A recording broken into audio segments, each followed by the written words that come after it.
Vamos lá, gente. Hoje vamos falar sobre os aldeídos e as cetonas. Continuando aí nossa saga dos compostos que contêm oxigênio, tá? Então, o que a gente vai aprender nessa aula?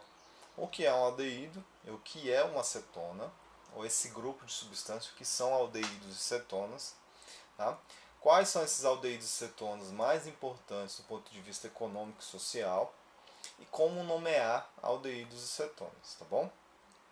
Aldeídos e cetonas. Então, uma imagem clássica, né, principalmente do grupo das cetonas, é essa imagem como um solvente para remover esmalte de unhas. Né? Então, a cetona mais conhecida é conhecida como acetona, seu nome científico, ou nome, vamos dizer assim, é, normatizado pelo IUPAC, que é a propanona, mas essa é a imagem clássica desse grupo de substâncias conhecido como cetonas, tá bom? Então aqui a gente começa a trabalhar o que?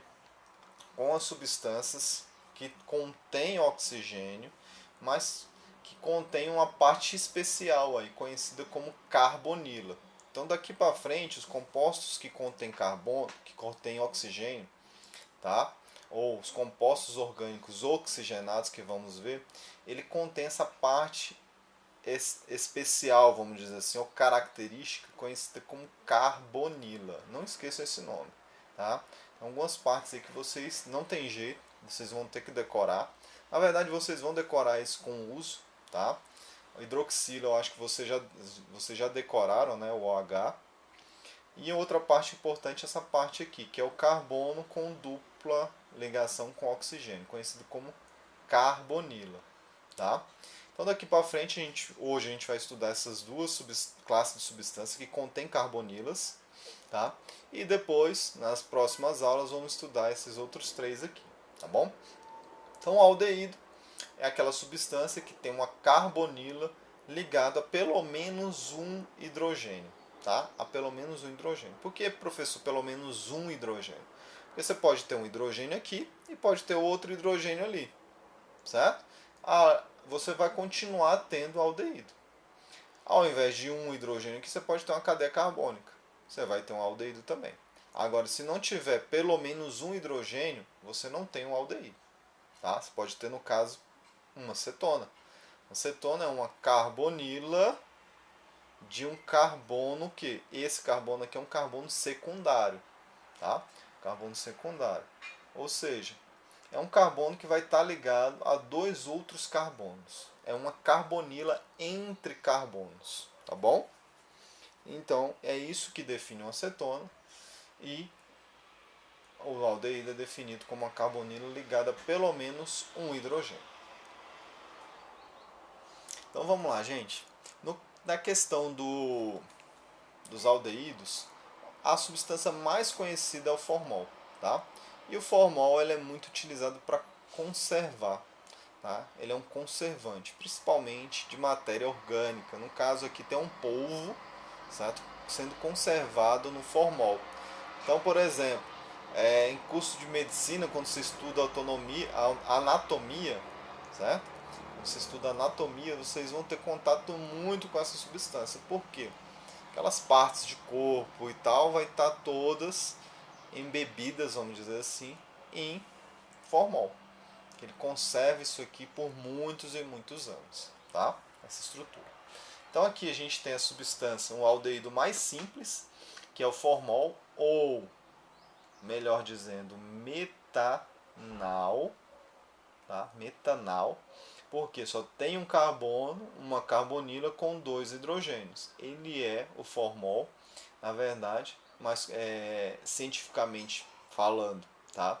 Ou o nome mais, vamos dizer assim, mais aceito do ponto de vista científico é o metanal. O metanal produz o formol, porque normalmente esse formol não tem 100% de metanal, tá? Tem mais ou menos ali 40%, um pouco mais, tá? Então, um material que tem 40% de metanol é que forma o formol, tá? Que é utilizado principalmente para conservação. A acetona, ou melhor dizendo, tá? O nome cientificamente aceito, propanona, tá? é a cetona mais simples, tá? Onde você tem uma carbonila entre dois carbonos. E esses carbonos aqui, esses dois lados, tem somente um carbono. Então, próprio porque tem 3 carbonos e o final ona por conta do sufixo das cetonas ou dos grupos cetonas. Tá? O sufixo do grupo dos aldeídos é al, assim como o nome já diz dos aldeídos, aldeídos, tá bom? Mete porque só tem um carbono. E aí você pode ter, por exemplo, aldeídos mais complexos, tá? Você pode ter aí um carbono aqui, tá? CH3 e um hidrogênio com dupla ligação com oxigênio. Então a carbonila é ligada a pelo menos o hidrogênio e outro carbono, tá? Aqui você vai ter o que? O etanol. Final al, tá? E assim nas propanonas ou nas cetonas, tá? Você pode ter aí uma carbonila ligado a qualquer outra coisa, desde que seja carbono. Então você pode ter 10, 20, 30 carbonos aqui, você pode ter um anel aromático, você vai continuar tendo uma cetona. Então temos aí o formol. Primeiro vamos falar do formol, que é o aldeído mais simples, né?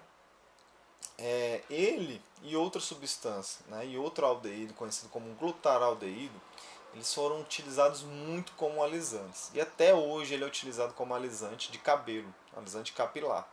Tá? Quem, né, costuma ir a salões de beleza, cabeleireiros, né, costuma fazer isso, algum momento já deve ter visto, ou ouvido falar, ou feito algum tratamento de alisamento utilizando formol. E, gente, essa utilização é utilização proibida, ilegal. Tá? Por quê? Vamos explicar agora.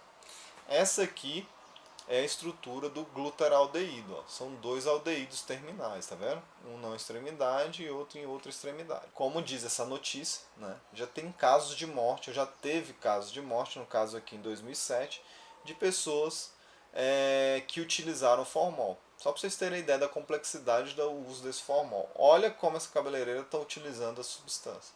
Uma máscara, tá? Com filtros aqui, que é uma máscara usada, né, em locais onde você tem compostos muito tóxicos. E olha como que a mulher está usando esse composto, certo? Como alisante de cabelo. Então, gente, é um perigo que não vale a pena correr, tá? No caso, o formol, ele quebra as estruturas, tá? Principalmente da melanina ali, fazendo com que o cabelo fique reto e crie uma película também, tá? Então esse cabelo vai ficar reto porque ele não vai conseguir mais fazer ligações entre eles mesmos. São ligações que a gente conhece como ligações de tióis. São ligações entre enxofre, átomos de enxofre. Formam essas pontes, certo? De tióis, e aí o cabelo enrola. Quando você quebra essas pontes, ele consegue quebrar essas pontes de uma forma, vamos dizer assim, muito eficiente e faz com que elas não voltem, tá? Só que existe um perigo muito grande, porque ele é um composto muito tóxico, tá? E ele é um composto proibido pela Anvisa para ser utilizado como alisante de cabelo, tá bom? Então não faça isso de maneira nenhuma, que vocês estão correndo um risco que é desnecessário, tá? Então a legislação, o uso do formol ou do metanol, tá? E do glutaraldeído em compostos, em produtos cosméticos, eles só podem ser utilizados como conservante, tá? E o seu limite é baixíssimo, tá vendo? 0,2 e 0,1%. Só para vocês terem uma ideia, a concentração usada aqui, eu vi na literatura, é mais ou menos 15, tá? Existem relatos de até 30% de formol sendo utilizado para alisamento de cabelo, tá? Então não usem, jamais usem, tá, dessas técnicas para esses fins estéticos, vamos dizer assim, vocês estão correndo um risco bem desnecessário, tá? E o formol também, o metanol, ele é utilizado muito também em esmaltes, tá? Por quê? Como você tem ali no cabelo a queratina, tá? E ele faz esse alisamento, cria essa película, ele também ajuda nas unhas, tá? Deixando as unhas mais fortes, ou seja, ela fica mais rígida com o uso de pequenas quantidades de formol presente em alguns esmaltes. Tá? Então esse uso aqui já é um uso legal. Tá?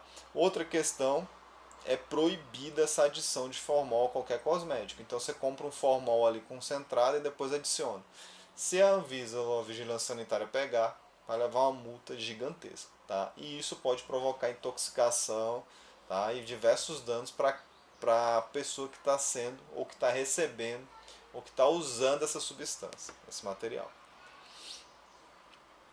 Então temos dois representantes aqui, né? A propanona, como eu já falei, o acetona e o benzaldeído. É um aldeído porque você tem uma carbonila ligada a pelo menos um hidrogênio, tá bom? Então a propanona ela é usada, né, para retirar esmalte, mas também ela é usada muito em solventes de tintas e vernizes. Uma coisa que é interessante falar sobre a propanona, ou acetona, ela também é muito presente para a extração e refino de algumas drogas, tá? Por isso que a acetona, aquela acetona purificada, vamos dizer assim, ela é controlada, sua compra e venda. Aquela acetona que se compra na farmácia, no supermercado, é uma acetona que tem alguns aditivos, que dificulta o que? A extração, a utilização purificada da acetona, tá? Então a acetona também ela está presente, tá? Nesse refino e extração de drogas. E também pode estar presente na produção de algumas drogas, ou presente dentro de drogas, né? Principalmente as inalantes. Assim como eu falei do éter dietílico, ela também pode estar presente, né, nas drogas conhecidas como loló e lança-perfume. Por quê?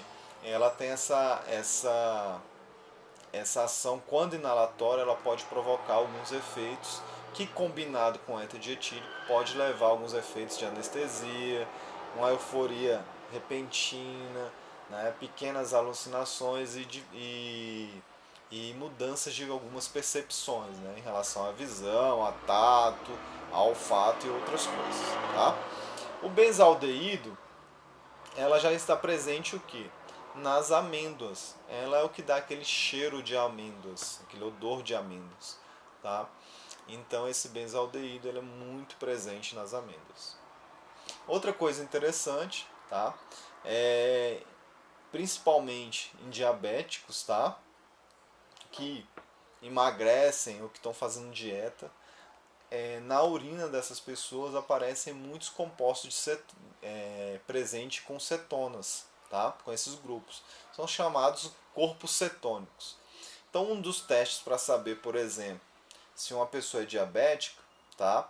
É quando essa pessoa, né, começa a perder peso, e isso é normal. Quando a pessoa começa a desenvolver diabetes, ela começa a perder peso, tá? É fazer uma análise da urina e detectar esses corpos cetônicos. Se for detectado esses corpos cetônicos, descobre-se que a pessoa é diabética. E aí, né, você tem que fazer tratamento, porque essa doença pode levar a complicações e até a óbito. Uma outra coisa, a progesterona, que ele é um hormônio, né, um hormônio feminino, presente principalmente após a puberdade, né, e como já o nome diz, né, progesterona, ele é um hormônio que prepara a mulher para gestar, tá? Ele contém cetonas, duas cetonas, né? Ó, uma carbonila ligada a dois carbonos, ou entre carbonos, ou uma carbonila secundária, com carbono secundário, e outra carbonila aqui, ó, ligada a outros dois carbonos. Por isso, possivelmente, tá, esse ONA aqui também remete ao grupo das cetonas.